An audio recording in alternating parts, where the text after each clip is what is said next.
Hey guys, it's Troy here with S48. So, how's the market doing here locally? Good question. Let's go over the details.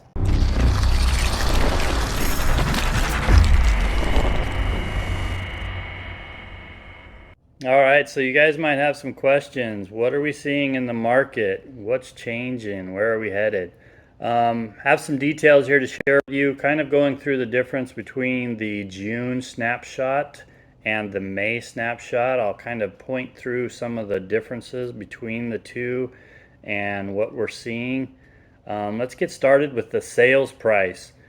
In May, we saw an average sales price of homes of 592K. June, we saw a little bit of a dip down to 591,000.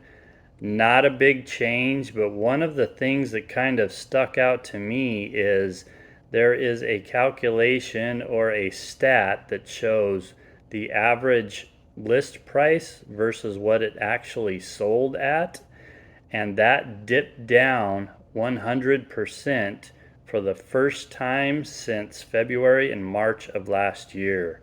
So it's been on almost a year and a half roll here, and it's finally selling for under list price for the first time. So that's kind of a significant fact to point out. In May, we saw the inventory of homes around 10,600 active listings. In June, we saw that number jump up to 15,600. So, quite a jump in the inventory of homes, which makes sense. Buyers are a little skittish based on the interest rates going up. It kind of makes sense. We're probably headed towards 20,000 give or take of inventory, which would make it more of a balanced market and where the average amount of inventory should be. We're kind of headed towards balanced market versus buyers or sellers market, which is probably a good place to be. Next, we'll look at days on market, which tells us the average sales time or how long a home is actively listed.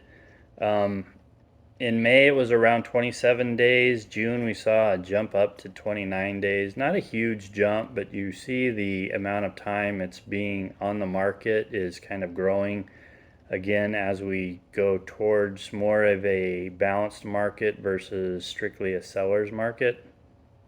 So those are the kind of main points that I wanted to focus on today. If there's any questions, any comments, any other information that you'd like to hear from me, I'd like to do this more on a regular basis. So each month I'll probably jump on here and do a market update between months. So let me know. And again, as I talked about, buyers getting skittish with the interest rates. Certainly understandable, but again, remember that we're kind of getting back to a normal rate. We got spoiled with the twos and threes and that sort of thing. Don't be scared to buy. If you can afford the home, let's do it. You start earning equity earlier. There's no reason to be renting and paying somebody else's mortgage. Eventually, we'll probably see some change in the interest rates potentially going down. So you might as well jump on it now before it goes up any higher. On the other side, if it does go down, there's always the possibility of refinancing to a lower rate later. So let me know if I could be of any help. We'll talk to you later. Thanks.